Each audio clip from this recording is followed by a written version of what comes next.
Gracias, hermanos. Vamos a usar 2 domingos para predicar 2 mensajes relacionados antes del viaje a Nicaragua, que voy a estar ausente. Así que por eso no empezamos una serie nueva que ya la tenemos ya preparada prácticamente, pero dijimos, vamos a esperar que regresemos de los viajes para comenzar. Así que estos son 2 mensajes que tienen que ver con 2 hombres de fe. Y estamos a mitad de año. Increíble el tiempo como se pasa de rápido en este país, ¿verdad? Estamos a mitad de año y es bueno reflexionar un poco a ver cómo vamos. ¿Cómo vamos? Si queremos, lo estamos haciendo de hecho en la iglesia, los hermanos líderes, analizando cómo nos va en nuestro trabajo, en el trabajo de la iglesia y hacer un análisis. Pero creo que más que eso puede hacerse desde el punto de vista personal. ¿Cómo va mi vida cristiana? ¿Cómo va mi relación con el Señor? ¿Cuánto he madurado? ¿Cuánto he crecido? ¿O es que estoy estancado? ¿Soy el mismo del año pasado? ¿O estoy peor que el año pasado? ¿O espiritualmente estoy más cerca del Señor? O sea que es momento quizás de evaluarnos. Esa es nuestra responsabilidad, hermanos, no es responsabilidad del hermano, de la iglesia. Hay quienes tristemente se sienten con la autoridad de analizar nuestras vidas. Ese no es trabajo del hermano, ¿está bien? O cómo vamos con nuestros hijos, eso no es asunto de ellos, es asunto nuestro. Y nos corresponde a nosotros analizar nuestra vida autocríticamente, usando la palabra y ver cómo estamos. Y creo que un buen método para hacerlo sería ver otras personas cómo han sido, personas que han estado bien a los ojos de Dios, para analizar sus vidas y poderlos imitarlos. Y por eso vamos a estar hablando de 2 personajes del Antiguo Testamento, hombres de fe, que están incluidos en esa lista preciosa que está ahí en Hebreos capítulo 11, que se menciona a hombres y mujeres de fe. Escogí 2 de ellos para hablar de ellos y usarlos como patrón en nuestra vida en cuanto a su comportamiento, en cuanto a su relación con Dios, para ver cómo estamos delante del Señor en nuestras vidas. Así que primero, la historia está ahí en Génesis capítulo 6, pero vamos primero por favor a Hebreos capítulo 11. Y así ya sabemos ya de quién se trata, por lo menos el primer personaje, la primera persona. Ya sabemos que en este caso van a ser 2 hombres de fe. Y ahí en Hebreos capítulo 11, versículos 6 y 7 dice, pero sin fe es imposible agradar a Dios, porque es necesario que el que se acerca a Dios crea que le hay y que es galardonador de los que le buscan. Por la fe Noé, cuando fue advertido por Dios acerca de cosas que aún no se veían, con temor preparó el arca, ese gran barco, en que su casa se salvase. Y por esa fe condenó al mundo y fue hecho heredero de la justicia que viene por la fe. Así que estamos hablando aquí de un hombre, y el próximo también será de fe, hombres que actuaron conforme a su fe, como debemos nosotros ahora actuar también. Estamos en momentos, y bueno, siempre ha sido así realmente, que solamente la fe en Dios nos puede sostener. Únicamente la fe puesta en una roca firme hace que nuestros pies estén seguros y no nos hundamos como está pasando a nuestro alrededor. Y eso, hermanos, tiene que ver definitivamente con una verdad que se llama Jesucristo. No se trata de una fe ambigua, no se trata de una fe en algo, se trata de fe en Jesucristo. De hecho, déjenme decirle, es más peligroso tener fe en un error que no tener fe. Es más peligroso tener una fe en una gran falsedad. Es peor eso que no tener fe en nada. Si no, chequen los terroristas de religión musulmana que son extremistas en su religión. Tienen una gran fe en su religión, al punto que son capaces de volarse y matarse, inmolarse ellos, explotar y matar a otras personas. Quiere decir que no se trata de tener fe, se trata de tener fe en la verdad. Y de eso se trata, fe en Jesucristo, que es la verdad, que es el camino, en nuestro Dios. Y vamos a ver esta historia que habla de Noé, de este personaje tan famoso, tan conocido. Han hecho tantas películas, han hecho tantos cartones, muñequitos, etcétera, películas para niños. Se ha hecho tanto negocio con Noé. Hay personas que coleccionan arcas, que coleccionan animalitos y todo lo que tiene que ver con Noé, al punto de que para muchos esto es una historia ficticia, pero está en la palabra de Dios, sabemos que es real, fue algo que sí sucedió. Creemos en la Biblia y creemos que es historia, no es un mero cuento. Y fue algo, este personaje en ese momento tiene un ejemplo muy precioso que darnos acerca de cómo vivir la fe. Así que yo les invito ahora, quizás dejen marcado ahí Hebreos 11, porque en algún momento quizás regresemos, pero vamos ahí a Génesis capítulo 6, donde está esta historia tan conocida del diluvio y de Noé. Y vamos a ver quizás primero ahí los versículos del 5 al 9. ¿Qué pasó? ¿Cómo fue esa historia? O parte de ella. Comenzando en el versículo 5, capítulo 6, Génesis. Y vio Jehová que la maldad de los hombres era mucha en la tierra, y que todo designio de los pensamientos del corazón de ellos era de continuo solamente el mal. Y se arrepintió Jehová de haber hecho hombre en la tierra, y le dolió en su corazón. Y dijo Jehová: raeré de sobre la faz de la tierra a los hombres que he creado, desde el hombre hasta la bestia, y hasta el reptil y las aves del cielo, pues me arrepiento de haberlos hecho. Pero Noé halló gracia ante los ojos de Jehová. Estas son las generaciones de Noé. Noé, varón justo, era perfecto en sus generaciones. Con Dios caminó Noé. Así que el versículo 5 declara cómo estaba aquella sociedad, cómo estaba el mundo. La maldad había llegado a límites increíbles. Dice que el pensamiento, en el versículo 9, ahí mismo en versículo 5, el pensamiento del corazón de los hombres era hacia el mal. Lo que nacía en el corazón, y sabemos que eso es natural en el hombre, ¿no? Que la tendencia al mal por el pecado, la naturaleza de pecado que hemos heredado desde Adán. Pero lo cierto es que había llegado a puntos increíbles de maldad en la sociedad. Al punto que dice que Dios se arrepintió y dijo: voy a terminar con esto. El pecado ha echado a perder todo. No hay nada aquí que valga la pena mantener. El mundo ha ido de tan mal en peor que quizás sería borrón y cuenta nueva, diría alguien. Voy a deshacer esta creación porque todo ha salido mal. Pero entonces ahí en el versículo 9 hay algo. ¿Qué hay algo? ¿Qué encontró Dios en este mundo? ¿Qué vio Dios en este mundo? Versículo 9. Vio a un hombre justo, a un varón perfecto en sus generaciones. Quiere decir, no solamente él caminaba bien con Dios, él y su familia. Él guiaba a su familia. Y vamos a decir que Noé aquí era, vamos a decir, minoría absoluta. No tenía, excepto fuera de su familia, alguien más que lo acompañara en ese camino. Iba 100% contracorriente. Toda la sociedad, todos sus vecinos, el resto de su familia, o sea, no hablando de su familia cercana, sino el resto, sus amigos, sus compañeros, todo el mundo iba en una dirección hacia el mal, hacia el pecado, y él solito, con su familia, se mantenía temeroso de Dios, haciendo bien las cosas conforme al Señor.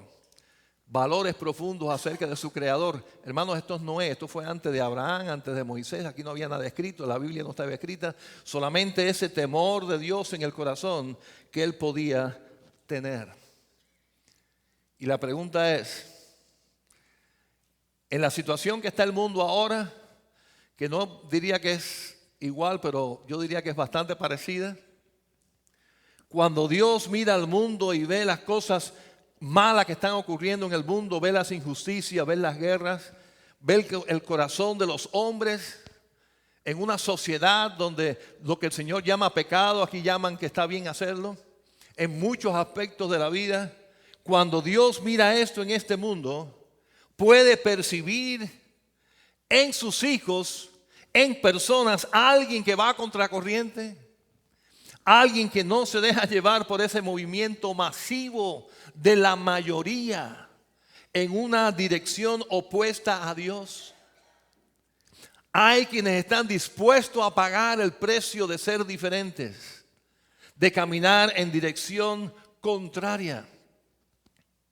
Déjeme decirle, hermano, y esto es algo que lo creo en lo profundo de mi corazón.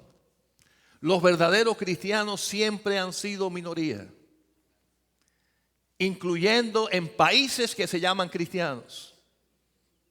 En países donde dicen que la religión oficial es la religión cristiana, que han existido y existe.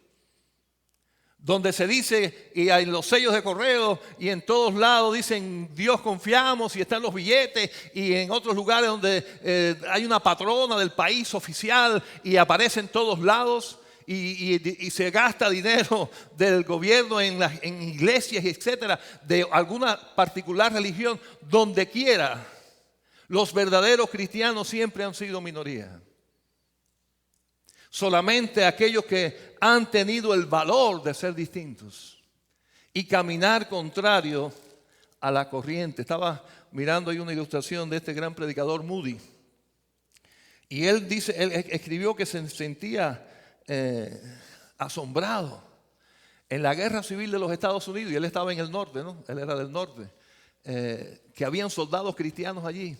Dice cómo él conocía a cristianos que estaban en la guerra, que eran capaces de salir a morir por la patria, pero les daba pena abrir la Biblia delante de sus compañeros. Así que verdaderos cristianos siempre han estado en minoría en contra de un grupo que por todo el mundo va, porque es la corriente grande, es el camino amplio por donde marcha la gente y marchan la gente.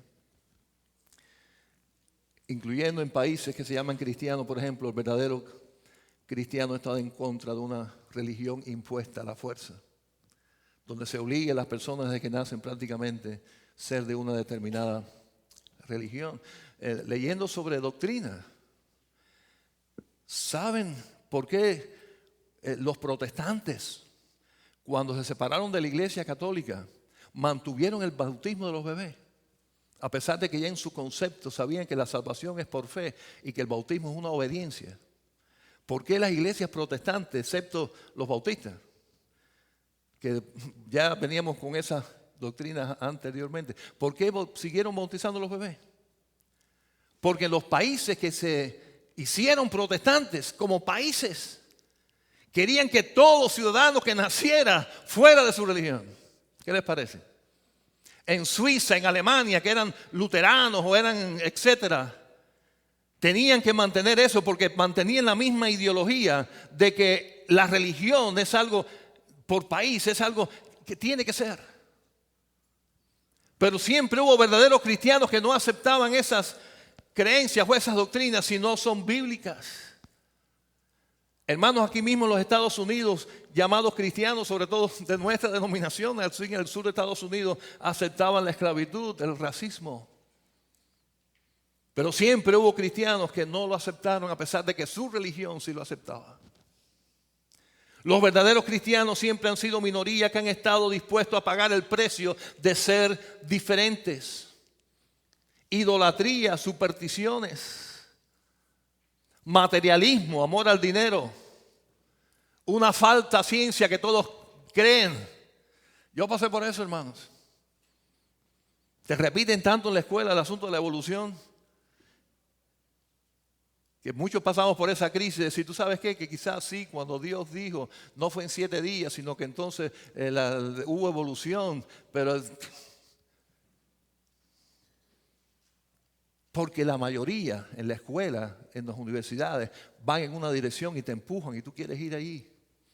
No quieres atreverte a decir eso es falso, la religión es falsa. Hay un creador, se llama Dios, lo creó en 7 días, porque tiene poder para hacerlo y no me avergüenzo de decirlo en ningún lugar. Y eso es religión, esa es ciencia falsa. La ciencia que contradiga la palabra de Dios es falsa, aunque seas tú el hazme reír de tu clase. El ama rey de tu clase. Pero tú crees en esas cosas, en esas boberías de religión. Sí lo creo. Estoy dispuesto a creerlo y estoy dispuesto a no negarlo. Ese fue Noé. Y es el tipo de cristiano, es el tipo de fe que Dios espera de su iglesia.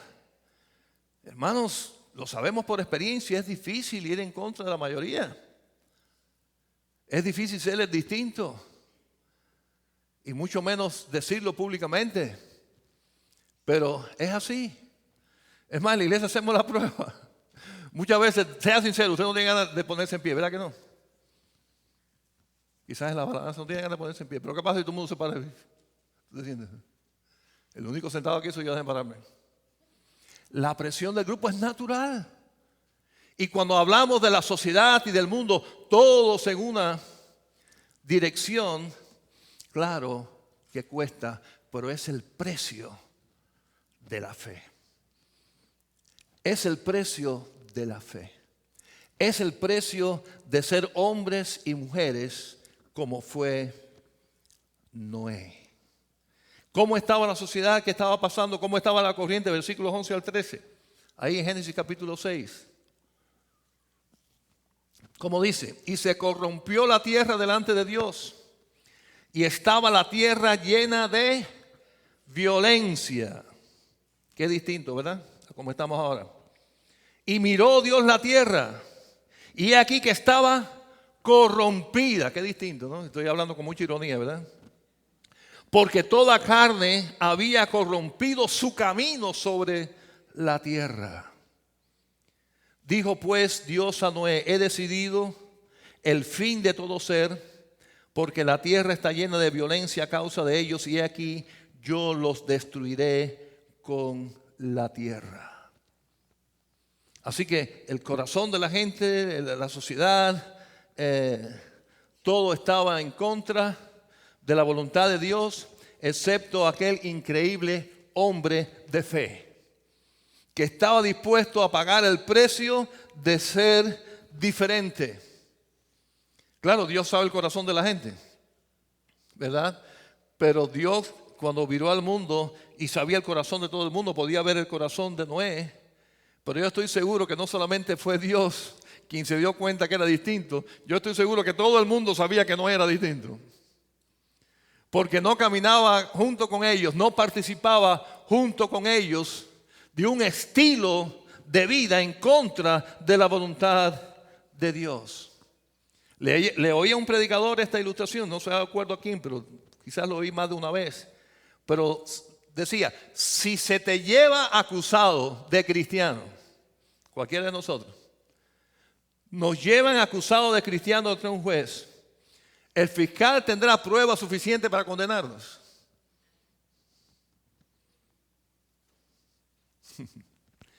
En nuestra forma de vivir se declara tan fácil de decir, este es distinto. En este trabajo todo el mundo hace esto, pero él no lo hace. En este trabajo, en este barrio todo el mundo hace así, pero él no habla así. En este lugar todo el mundo practica esta forma de ser, pero él no lo hace. ¿Por qué? ¿Por qué lo hará? Y que tengan que decir, ven acá, ¿cuál es el punto tuyo? ¿Por qué tú eres distinto? ¿Por qué tú no participas de esto? ¿Por qué? ¿Sabes pues? Es que yo soy distinto. Yo nací de nuevo en la sangre de Jesucristo. Cristo transformó mi vida. Habrán pruebas suficientes para llevarnos delante de un juez y decir, este es cristiano. Porque vive distinto a un mundo que, al igual que en el tiempo de Noé, vamos a ser honestos, su corazón, su forma de vida, sus principios no son los principios de la Biblia, son los principios de esta sociedad. Con razón la cárcel está llena de gente. Con razón los divorcios están como están. Con razón los abusos están como están. Con razón están las guerras, las injusticias, la explotación. Todo eso que pasa en el mundo, ¿por qué cosa es? ¿Cuál es la razón? Que no hacen la voluntad de Dios. Una sociedad donde 100% todo el mundo haga la voluntad de Dios, la cárcel de entrada está vacía. La gente que hace problemas de divorcio y de pleito, eso se mueren de hambre. Tienen que cambiar de de empleo, de profesión. El mundo está así porque está de espaldas a Dios. Pero quien ama a Dios y acepta a Cristo debe estar en otra dirección. Debe marchar, no conforme al mundo, no conforme a donde va la mayoría, sino conforme a sus propios principios. Independientemente de lo que diga la gente, independientemente de la presión de la gente. Y esto no pasa solamente en los jóvenes, quizás en los jóvenes se sienta más, pero se pasa en todo. Todos nosotros tenemos presión de forma de comportamiento conforme al mundo, pero nosotros tenemos que, si tenemos fe y si decimos que tenemos fe, tenemos que andar conforme a nuestra fe, conforme en quien hemos creído, conforme en quien hemos aceptado. Una de las cosas que a veces hay duda en las personas es esta, contando su testimonio. ¿Cuándo fue que yo fui salvo? No me acuerdo si fue en aquella campaña, si fue en un campamento, hablando de los jóvenes, si fue leyendo. ¿Tú sabes que te puede hacer mejor la pregunta? Puedes hacer una pregunta distinta. Y es, ¿cuándo fue que mi vida cambió? ¿Cuándo fue que yo iba en una dirección y las cosas que yo hacía las dejé de hacer para hacer cosas distintas? ¿Cuándo fue cuando aquellos vicios fueron cambiados en mi vida? ¿Cuándo fue cuando yo dejé de decir mentiras, de ser exagerado, de ser chismoso, de ser ladrón? ¿Cuándo fue que eso pasó? Ese fue el día de tu conversión. Ese es el momento del cual tú puedes testificar. Hablamos eso en la clase de jóvenes hoy. Cuando hablamos de Jesucristo y presentamos a Jesucristo a otra persona, la forma mejor de hacerla es cuando alguien al cual le vamos a hablar de Cristo, ella o él es quien nos hace la pregunta a nosotros. Ven acá, chico. Bueno, dice chico, sí es cubano. Ven acá. ¿Por qué tú eres así? ¿Por qué tú cambiaste? ¿Qué te pasó? Oye, nos la pusieron ahí en bandeja. ¿Para qué? Para responder. Me pasó que tuve un encuentro con una persona que se llama Jesucristo. Eso fue lo que pasó conmigo. No fue que cambié de religión. No fue que hice esto. No fue que ahora tengo otra. No. Fue un encuentro personal con Jesucristo que cambió mi vida. Por cierto, tú lo puedes tener también. Por cierto, esa fe la puedes tener tú. No fue obra de algo que yo pude con mi fuerza. Yo sí puedo porque soy cubano, porque soy mexicano, porque soy colombiano. Yo sí puedo. No podía. No podía cambiar. Pero una vez tuve un encuentro con Jesucristo, lo acepté, puse mi fe en Él y ese poder de Dios cambió mi vida y transformó mi vida hasta hoy. Ahí está la diferencia. Y definitivamente se veía claramente en medio de toda aquella oscuridad que había una chispita de luz allí. En un hombre de fe, en un hombre que actuaba diferente. Y a ese hombre que era diferente, a ese hombre que había tenido puesto la fe y que lo demostraba con su vida, fue en quien Dios se fijó para algo especial. Porque fíjense, hermano, para mí este texto que había leído tantas veces, de Hebreos 11:6, dice, porque sin fe es imposible agradar a Dios, que leímos al principio, porque es necesario que el que se acerca a Dios cree que le hay, vamos a decir, hay una fe salvadora. Es la fe que cree que Dios no solamente existe, sino que cree que Cristo es el Hijo de Dios. Es una fe que salva. Pero ahí no se queda, hay dos tipos de fe. Dice, y que es galardonador de los que le buscan. Quiere decir que hay una fe para salvación, pero hay una fe para vivir esa salvación en victoria. Porque hay quienes se quedan a media, hermanos, y no estoy pensando en ninguno de ustedes en particular. Tuvieron la fe para salvación, creyeron en Jesucristo, el Señor los salvó, el Señor los hizo de su familia Tuvieron esa fe que dijo Dios: decido separarte para mí, te escojo para mí porque pusiste la fe en mi Hijo Jesucristo. Fue una acción, un regalo de Dios. Fue instantáneo, fue en el momento, fue maravilloso. Pero ahora yo tengo que tener fe en un galardonador, uno que da premios. Y es cuando yo ahora sigo creciendo en mi fe. Ya no solamente soy salvo, ahora empiezo a desarrollarme espiritualmente. Y dije al principio que puede ser, y estoy seguro tristemente, que muchos tuvimos ese primer paso de fe. Somos salvos, pero ahí nos quedamos y somos cristianos raquíticos, sin frutos, fríos. Casi que estamos camuflajeados, que casi ni se puede descubrir que somos cristianos. Porque seguimos un estilo de vida como el mundo. Son lo que la Biblia llama cristianos carnales, que no desarrollan su vida espiritual.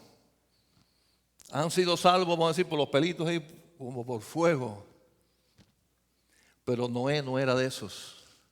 Noé estuvo dispuesto no solamente una fe salvadora, sino una fe en un Dios que bendice. Y para eso hay que obedecer. Y ahí fue él puesto a prueba. Vamos a ver qué dice los versículos. Vamos a Génesis, por favor, capítulo 6. 14 al 22. Y ahora Dios, hablando a esa persona que ya sabe que es de los suyos, tuvo una fe salvadora, es uno de los suyos, es distinto, pero ahora va a poner la prueba su fe en otra dimensión, la dimensión de la obediencia. Dice: hazte un arca de madera de gofer. Harás aposentos en el arca y la calafatearás con brea por dentro y por fuera. Y de esta manera la harás de 300 codos de longitud del arca, de 50 codos de anchura y de 30 codos su altura. Una ventana harás al arca y la acabarás a un codo de elevación por la parte de arriba. Y pondrás la puerta del arca a su lado y le harás piso bajo, segundo y tercero. Y he aquí yo traigo un diluvio de agua sobre la tierra para destruir toda carne en que haya espíritu de vida debajo del cielo. Todo lo que hay en esta tierra morirá. Mas estableceré mi pacto contigo, y entrarás en el arca tú, tus hijos, tu mujer y la mujer de tus hijos contigo. Y todo lo que vive de toda carne, 2 de cada especie meterás en el arca, para que tengan vida contigo, macho y hembra serán. De las aves según su especie, y de las bestias según su especie, de todo reptil de la tierra según su especie. 2 de cada especie entrarán contigo para que tengan vida. Y toma contigo de todo alimento que se come y almacénalo. Y servirá de sustento para ti y para ellos. Versículo 22. Y lo hizo así Noé. Hizo conforme a todo lo que Dios le mandó. Así que primero, claro que fue escogido para salvación. Se salvó Noé por poner la fe en el Señor. No se va a ahogar como los demás. Es el primer paso de esa fe salvadora de Hebreos 6, que dice que debemos de agradar, cree que le hay, es la fe que cree que le hay, es la fe que cree en Cristo, en nuestro caso, nos da salvación. Muchos de nosotros ya dio ese paso de fe, pero ahora hay un paso más. Lo escogió no solamente para salvación, lo cogió también para hacer bendición. Lo escogió para hacer bendición, para que la vida no se exterminara sobre la tierra, para que le quedaran animales, para que después pudieran esos animales continuar la vida hasta hoy. Para el primer paso de salvación, Noé tuvo que creer en Dios. Ahora escuchen esto. Para este segundo paso de ser bendición, Noé tuvo que construir un arca. ¿Se dan cuenta? Para hacer bendición al mundo, para ser utilizado por Dios, Él tenía que hacer un arca. Y dice el versículo 2, y lo hizo así Noé, todo conforme a Dios. Hermanos, en este tiempo, para ser escogido para salvación por Dios, Dios es el que le escoge, Dios es soberano, ¿ok? Pero para ser escogido por Dios para salvación, Él ha dicho que tenemos que poner la fe en Jesucristo. Juan 3:16. Para que todo aquel que en Él cree sea salvo. Para que todo aquel que en Él cree en Cristo sea salvo. En estos momentos casi que esto es políticamente incorrecto decirlo. Pero un cristiano va a tener que decirlo siempre. Porque si no dice esto, está cerrándole la puerta al mundo. Está ocultando la única forma de ser salvo, que es a través de Jesucristo. Por gracia soy salvo, eso por medio de la fe. Fe en Jesucristo. No es una religión. ¿Quién fue el que nació de una virgen? ¿Quién fue el que vivió sin pecado? ¿Quién fue el que murió por nuestros pecados? ¿Quién fue el que resucitó? ¿Quién? ¿Cuánta gente fue? Uno solo, Jesucristo, el Hijo de Dios. Él dijo, el que cree en mí tiene vida eterna. No dice el que se haga bautista, el que se haga católico, el que se haga presbiteriano, pentecostal, no. El que cree en mí. Es fe en Jesucristo. Esa es la fe salvadora. Pero ahora hay algo que podemos ser de bendición. De bendición para un mundo que se pierde. Y usted dirá, pastor, un momentico, aguanta, ya no hay más diluvio. ¿Qué hay que hacer? Ya el arca se hizo. Se salvaron los que iban a salvarse. Hermano, si usted no se ha dado cuenta, este mundo está condenado también. Si usted no se ha dado cuenta, nosotros también tenemos que construir un arca. La iglesia de Cristo es Noé. Dios le mandó a Noé que haga un arca. Para eso tenía que usar madera, brea. Dio las dimensiones, tenía que ser de 3 pisos, con una ventana, tenía que tener una puerta aquí. Dios dio las medidas, todo. Por eso hay una réplica. Que yo estoy loco por ir, hermano. A ver si un día vamos a un paseo de la iglesia a ir allá, en Kentucky. No sé cuántas horas serán de aquí. Vamos a hacer una excursión, amén. Hermanos, allá hay un arca hecha con todas las dimensiones de la Biblia. En vivo allí. Todas las mismas dimensiones. Todo lo que está escrito aquí tal, porque aquí está medida y todo. En la Biblia están las medidas. Todo lo hicieron allí. Bueno, esto es un comercial que no tiene que ver con el mensaje. Pero nosotros tenemos un arca que construir. Pero ya no es de madera ni de brea. Es de personas. Y tenemos una orden que hacer. Dios dio la orden a Noé. Hazte este barco. Hazlo de esta medida, hazlo de esta condición. Aquello, hermanos, era un absurdo. Usted se imagina, humanamente hablando, aquello no tenía sentido. Usted se imagina hacer un barco tan gigantesco en medio de un lugar que no hay agua. Usted se imagina empezar a acumular comida para usted y para su familia, empezar a meter a acumular comida dentro del barco aquel en medio de algo seco. Usted se imagina después ponerse a buscar animales por todos lados y meter animales ahí de toda especie. Y meterse con esos animales allá adentro sin que apareciera una botica de agua por ningún lado. Eso es fe. Fe para obediencia, fe para bendición. Dios dio los detalles para ese arca. Pregunto, para el trabajo nuestro como cristianos ahora, los Noé de ahora, ¿sabremos lo que hay que hacer o eso está ambiguo? Porque el arca estaba clarita. De madera, con brea, 3 pisos, puerta aquí, ventana, una sola ventana. Todo estaba clarito lo que tenía que hacer Noé. Me pregunto, nosotros no sabemos qué hacer porque no está claro. ¿Está claro o no está claro en la palabra de Dios? Yo diría que está claro. Solamente para recordarnos un pasaje de tantos. Mateo 28, la gran comisión. 19:20. Yo sé que ustedes estaban pensando en ese texto, ¿verdad que sí?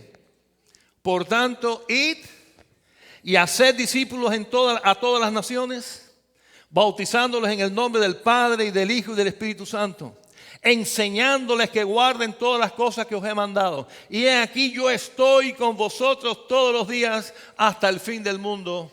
Amén. El trabajo está claro. La orden está dada. El diluvio viene, ya no el diluvio de agua, pero el juicio de Dios viene a este mundo en su segunda venida. ¿Lo creemos, hermanos? Hemos creído para salvación en Cristo Jesús. Amén. Hemos creído en Cristo, le hemos aceptado. Está en nuestro corazón. Somos salvos. Ahora mi pregunta es, ¿estamos dispuestos a ser obedientes para hacer bendición a un mundo que está perdido? ¿Estamos dispuestos a construir esta arca que es con personas? Hay que predicarles, hay que enseñarles, hay que bautizarlas en el nombre de Jesucristo. Ese es el trabajo de la iglesia. Añadiendo personas es que son salvas, que van entrando, hermanos. Hay una sola puerta. El arca estaba clara, hay una sola puerta. Por ahí entró Noé, entró la mujer, entraron los hijos, las mujeres de los hijos y todos los animales. Hay una sola puerta, está claro, Cristo lo dijo. Yo soy la puerta. Se llama Jesucristo y nuestro trabajo es que muchas personas puedan ser salvas. Que muchas personas tengan esa bendición. Esa es nuestra bendición. Ser parte de ese proyecto que Noé estuvo dispuesto a hacerlo. Por eso se le llama un hombre de fe. Creyó para salvación y fue salvo él y su familia. Pero creyó para hacer bendición. Hizo un arca y ahí se salvaron todos los animales. Bueno, una pareja de cada especie, y por eso tenemos animales ahora de todas las especies. Y podemos nosotros ser bendición en este mundo, hermanos. Un mundo que se pierde, un mundo que necesita a Cristo. ¿Estaremos dispuestos a ser hombres y mujeres de fe como lo fue Noé? ¿Podremos imitarle? ¿Podremos ser bendición en un mundo que está igualmente contaminado? ¿Que está de espaldas a Dios? ¿Estaremos dispuestos a ser diferentes? ¿Estaremos dispuestos a ir contra la corriente? ¿Estaremos dispuestos a hacer el absurdo para el mundo de predicar a Jesucristo uno a uno, para que uno a uno sean salvos y tengan la bendición de gozar de la vida eterna?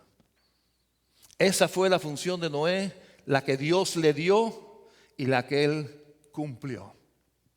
Ahora, hermanos, eso lleva pruebas y lleva tiempo. Y yo me quedo asombrado de cómo fue Noé. Cómo él fue dispuesto a ser obediente y ser puesto a prueba. Su fe con el tiempo. ¿Qué dicen los versículos 15 y 16? Ahí en Génesis ahora capítulo 8. Ya pasó todo, dice: entonces habló Dios a Noé diciendo: sal del arca tú y tu mujer y tus hijos y las mujeres de tus hijos contigo. Así que llegó el momento de gozar de la bendición de estar vivos en un mundo destruido. Esa fue la experiencia de haber creído, de haber aceptado, de haber sido obedientes. Pero hermano, esto lo tengo yo anotado en mi Biblia y realmente no lo copié en ningún libro, así que quizás tenga su error, no estoy seguro. Pero yo cuando estaba, hace muchos años cuando pasé por este texto, tuve la curiosidad en el borde de la Biblia, yo fui a buscarlo y ahí estaba y lo copié. Los días que pasaron.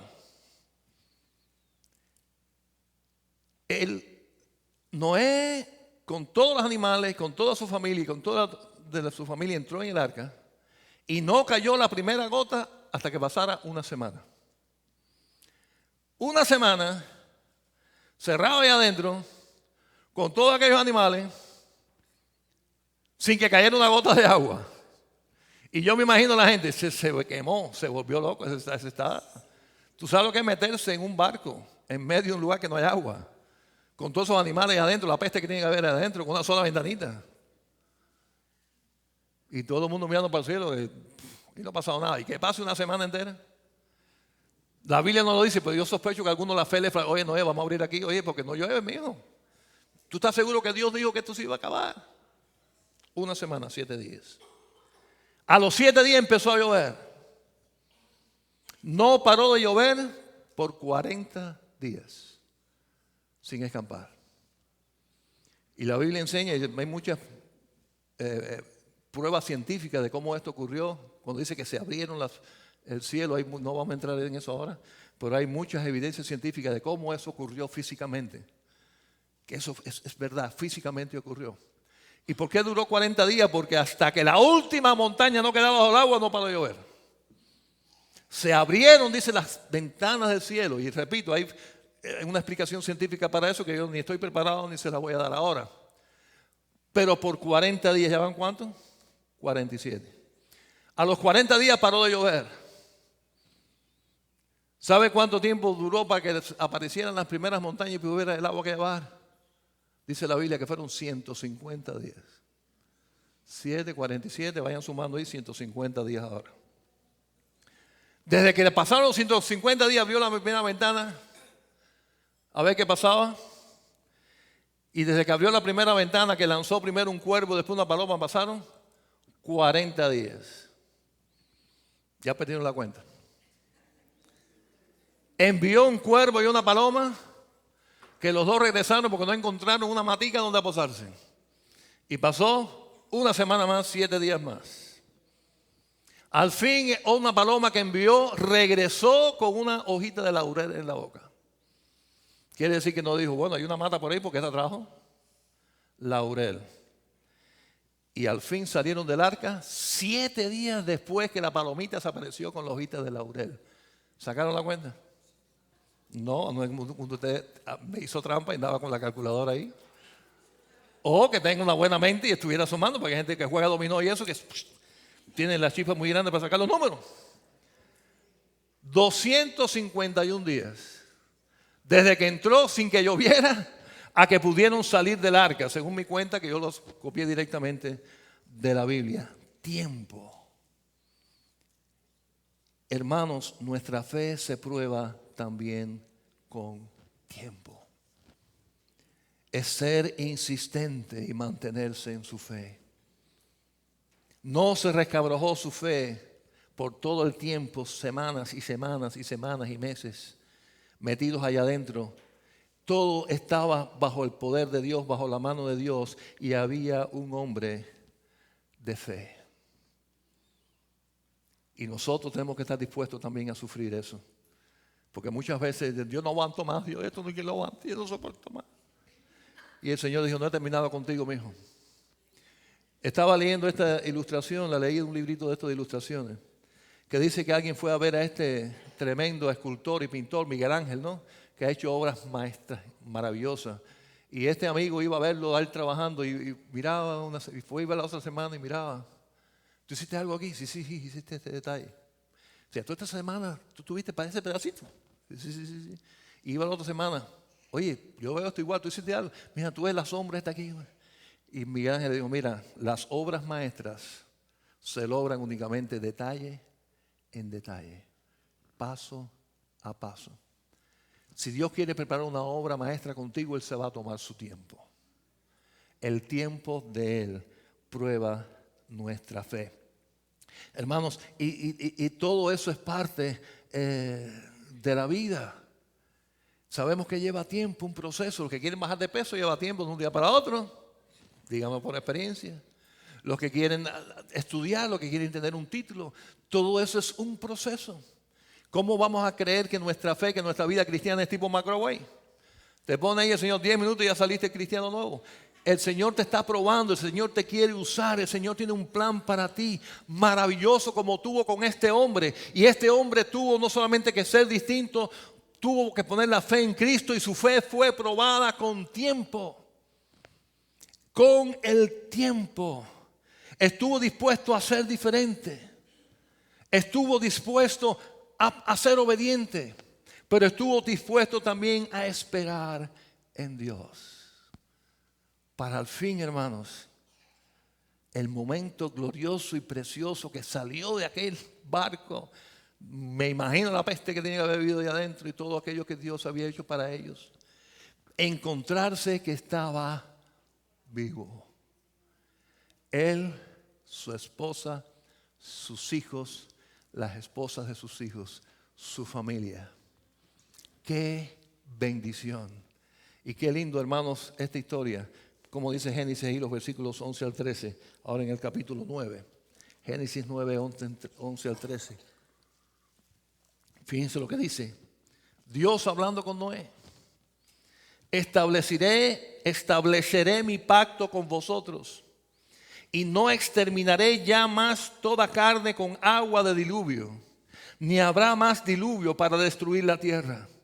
Y dijo Dios, esta es la señal de pacto que yo establezco entre mí y vosotros y todo ser viviente que está con vosotros.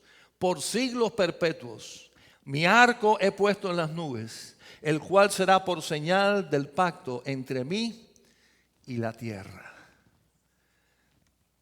En estos días que ha llovido y ha salido el sol y ha llovido y ha salido el sol, ¿cuántos vieron arcoíris? Enterito. El otro día estábamos aquí en la iglesia, no me acuerdo quién fue en qué momento. Pastor, mire, y salimos. Era un arcoíris. A veces son dos, una arriba y otra abajo. Claro que esto es una explicación científica de por qué eso ocurre. Pero recuerden que el Dios de la ciencia es el Dios que hizo la ciencia y el que hizo las leyes de la física y de la química y todas las leyes que están a nuestro alrededor, biológicas, todo fue hecho por Dios.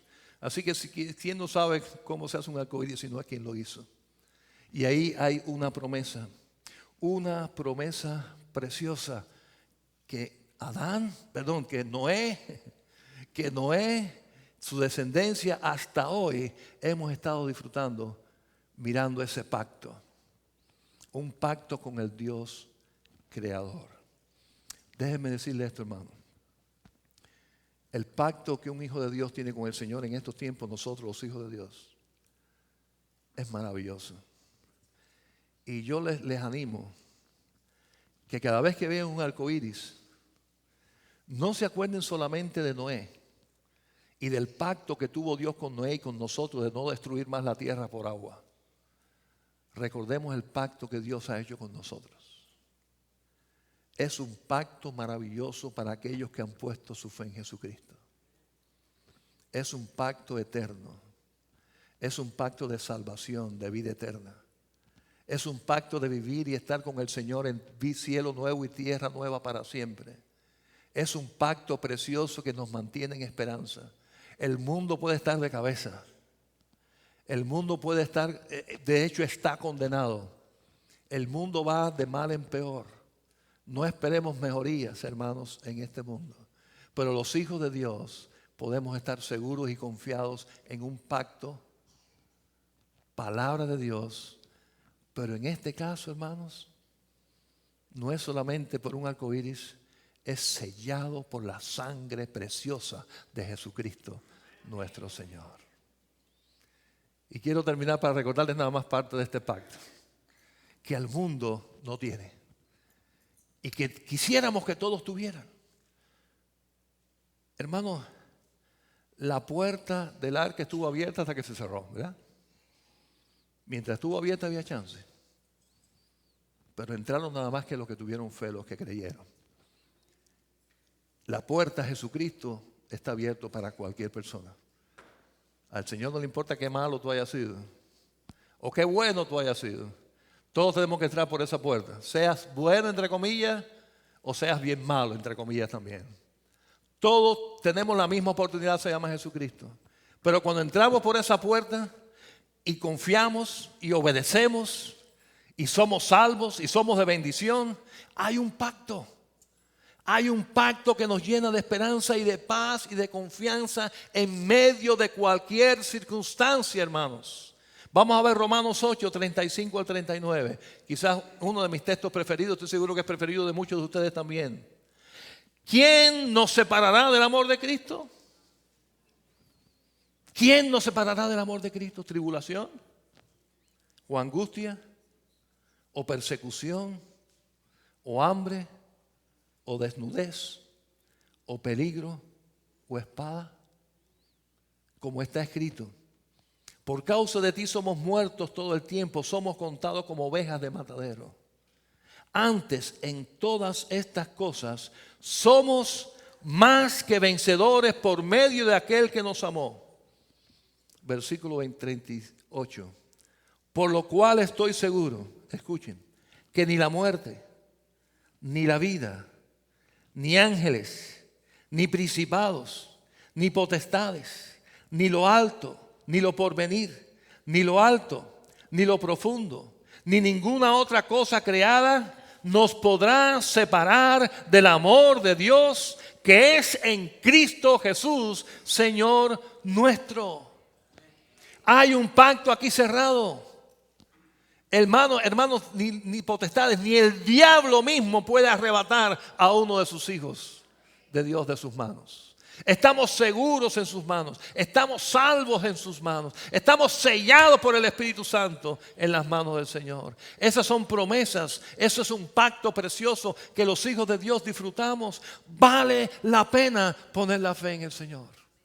Vale la pena ser diferente. Vale la pena esperar lo que haya que esperar. Que el Señor trabaje en nuestras vidas, porque este pacto es maravilloso. Este pacto nos llena de esperanza. No importa lo que estemos pasando, y podemos pasar efectivamente por desnudez, por peligro, por espada, por hambre, por persecución, por tribulación, por angustia. Es parte de la vida. A veces no nos queda más remedio que pasar por estos momentos difíciles de la vida. Pero hermanos, con la fe puesta en el Señor como la tuvo Noé, sus promesas están ahí para nosotros. Amén.